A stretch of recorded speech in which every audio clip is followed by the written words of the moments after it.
Assalamualaikum warahmatullahi wabarakatuh. Nama saya Cantika Septania Afifah, NIM B101802448. Di sini saya akan menjelaskan tentang uji asumsi klasik data multivariat. Sebelum menginjak pada kasus mengulas data multivariat sendiri yaitu data yang dikumpulkan dari 2 atau lebih observasi dengan mengukur observasi tersebut dengan beberapa karakteristik. Nah, di sini untuk kasus yang saya ambil memiliki judul yaitu pengaruh layanan, harga, promosi, kualitas produk, dan kepuasan pelanggan terhadap loyalitas pelanggan pada platform Lazada. Berikut datanya. Dengan variabel Y yaitu loyalitas pelanggan, X1 layanan, X2 harga, X3 promosi, X4 kualitas produk, dan X5 kepuasan pelanggan. Lalu data dari Excel kita input ke SPSS.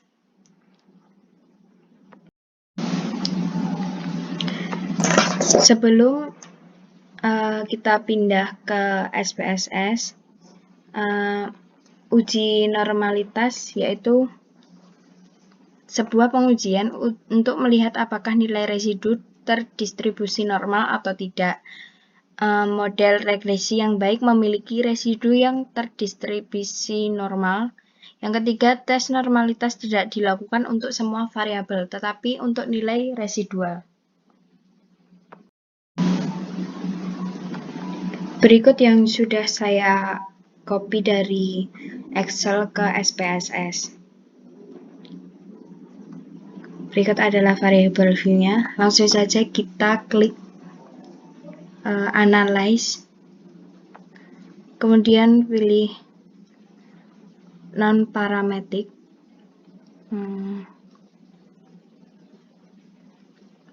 Non-parametric test. Kemudian pilih legacy dialog. Lalu kita pilih sampel KS.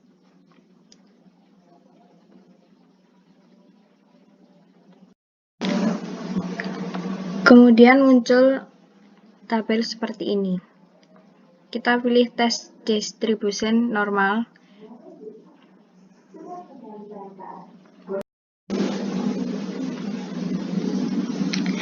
Kita lihat tes statistik pada variabel Y atau variabel loyalitas pelanggan di sini terlihat sebesar 0,112. Kemudian untuk nilai SIM signifikasi yaitu 0,154. Artinya ini lebih dari 0,05. Berarti data tersebut bisa dikatakan memenuhi syarat berdistribusi normal. Sebelum menganalisis data uji linearitas, kita baca dulu uji linearitas, yaitu satu pengujian yang digunakan untuk melihat apakah model yang dibangun mempunyai hubungan linier atau tidak. 2. Menggunakan one way ANOVA.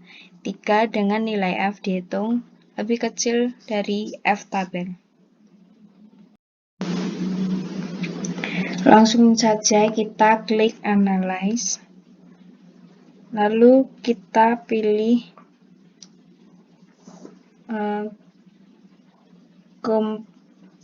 Compare, lalu kita pilih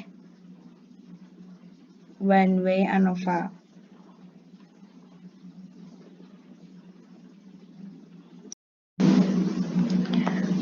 Kemudian akan muncul tabel seperti ini, yaitu dependennya loyalitas pelanggan atau Y.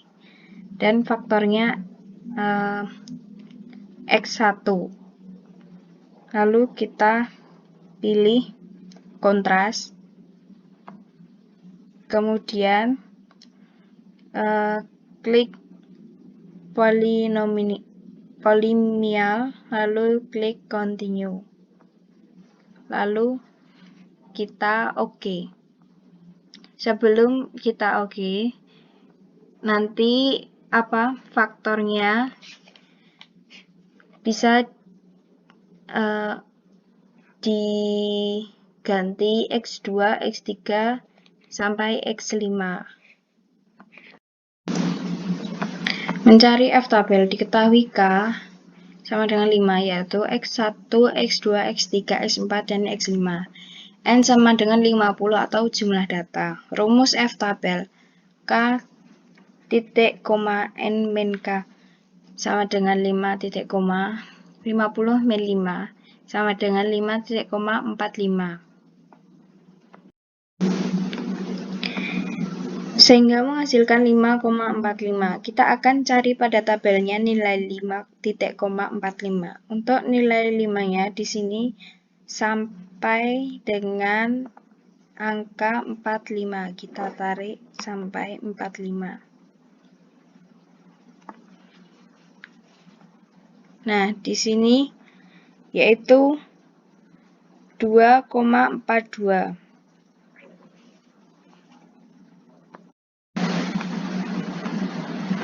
Setelah kita memasukkan semuanya, faktornya satu per satu dari X1 sampai X5, di sini keluar outputnya dengan tabel sendiri-sendiri. Yang pertama tabel ANOVA. Untuk faktor variabel X1, di sini terlihat bahwa nilai F hitungnya pada bagian deviasi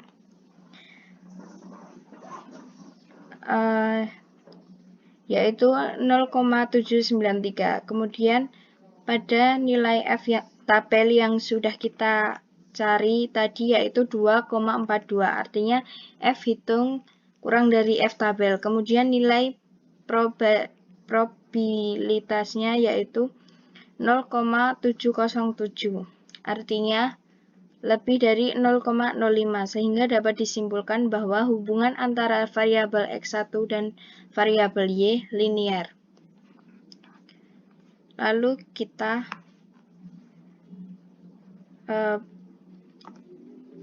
baca untuk faktor variabel X2.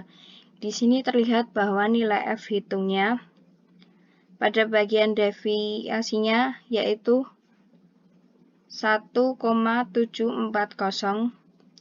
Kemudian nilai F tabel yang sudah kita cari tadi yaitu 2,42. Artinya F hitung lebih kecil F tabel. Kemudian nilai probabilitasnya yaitu 0,95.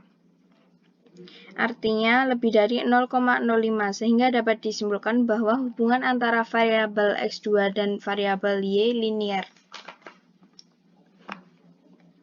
Untuk X3,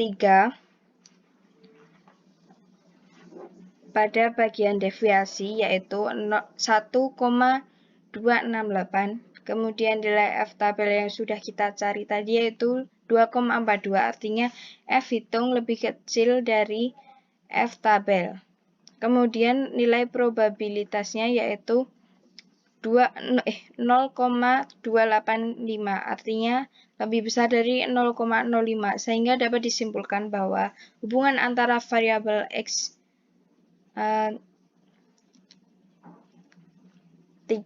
dan variabel Y linear.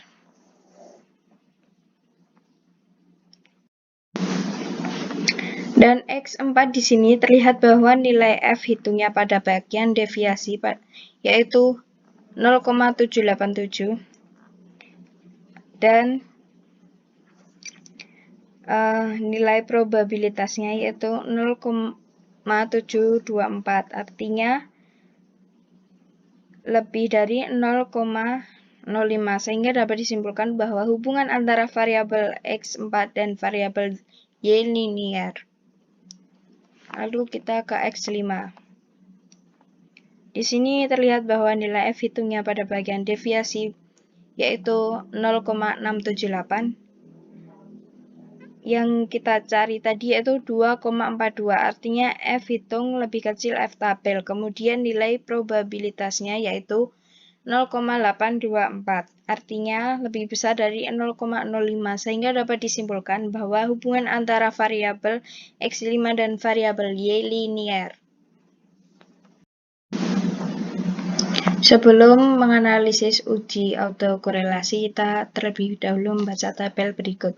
1. Mengetahui pengaruh variabel independen terhadap variabel dependen, sehingga tidak boleh ada korelasi antara pengamatan dan data observasi sebelumnya. 2. 2. Dengan menggunakan analisis Durbin-Watson. 3. Jika nilai D sama dengan 2, maka tidak terjadi autokorelasi sempurna. 4. Jika nilai D antara 1,5 sampai dengan 2,5, maka data tidak mengalami autokorelasi. 5. Jika nilai D sama dengan 0 sampai dengan 1,5, maka memiliki autokorelasi positif. 6. Jika nilai D lebih besar dari 2,5 sampai dengan 4, maka memiliki autokorelasi negatif. Untuk menguji autokorelasi, pilih Analyze, lalu kita pilih Regresi, lalu kita pilih Linear. Kemudian dependennya yaitu Y dan independennya X1 sampai dengan X5. Kemudian kita klik statistik dan akan muncul tabel seperti ini. Kita klik Durbin-Watson, lalu kita klik Continue. Lalu kita OK. Untuk menganalisis uji autokorelasi, di sini kita lihat pada model summary. Nilai D atau Durbin-Watson yaitu 1,542. Ini berarti termasuk pada kategori 1,5 sampai dengan 2,5. Maka data ini tidak mengalami autokorelasi. Kemudian kita lanjut pada uji multikolinier sampai dengan uji heteroskedastisitas. Langsung saja kita klik Analyze, lalu kita pilih Regresi, lalu kita klik Linear. Kemudian muncul kotak dialog seperti ini. Untuk variabel dependent, yaitu Y, dan variabel independennya X1 sampai dengan X5. Kemudian klik Statistik. Akan muncul seperti ini. Lalu kita centang collinearity diagnostic dan kita centang Durbin-Watson dan estimates.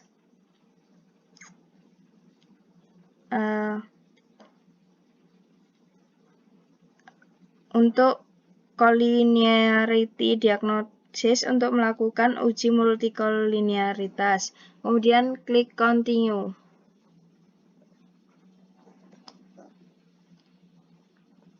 Kemudian klik Plots. Untuk Y is raised dan X-nya Z-spread. Lalu kita centang standardized residual plots, histogram, dan normal probability plot. Lalu kita klik Continue, kemudian kita OK. Sebelum kita menganalisis uji multikoliniaritas, kita terlebih dahulu membaca tabel ini. 1. Uji untuk mengetahui apakah antara variabel bebas terjadi multikoliniaritas atau tidak. 2. Menurut Imam Ghazali, tidak terjadi gejala multikoliniaritas jika nilai toleran lebih dari 0,1 dan nilai VIF kurang dari 10. Untuk uji asumsi klasik multikoliniaritas, di sini kita bisa melihat dari tabel koefisien. Untuk nilai toleran dan nilai VIF, tadi menurut Imam Ghazali tidak terjadi gejala multikoliniaritas. Jika nilai toleran lebih dari 0,1 dan nilai VIF kurang dari 10, nah di sini terlihat bahwa nilai tolerannya yaitu 0,714, 0,959, 0,925, 0,800, 0,883. Ini lebih dari 0,1 semua dan nilai VIF menurut Imam Ghazali tidak terjadi multikoliniaritas jika nilai VIF kurang dari 10. Nah, pada kasus ini nilai VIF-nya yaitu 1,401, 1,042, 1,081, 1,251, dan 1,132. Artinya nilai VIF pada kasus ini kurang dari 10. Semua hingga bisa ditarik kesimpulan bahwa kasus ini tidak terjadi gejala multikolinearitas.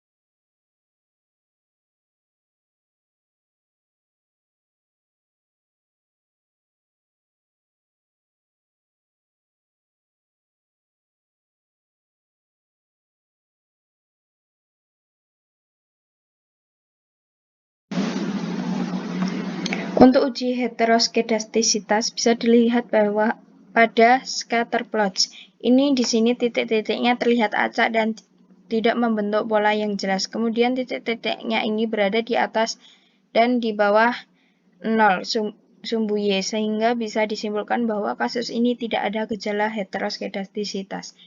Demikian presentasi dari saya. Apabila ada salahnya, saya mohon maaf. Wassalamualaikum warahmatullahi wabarakatuh.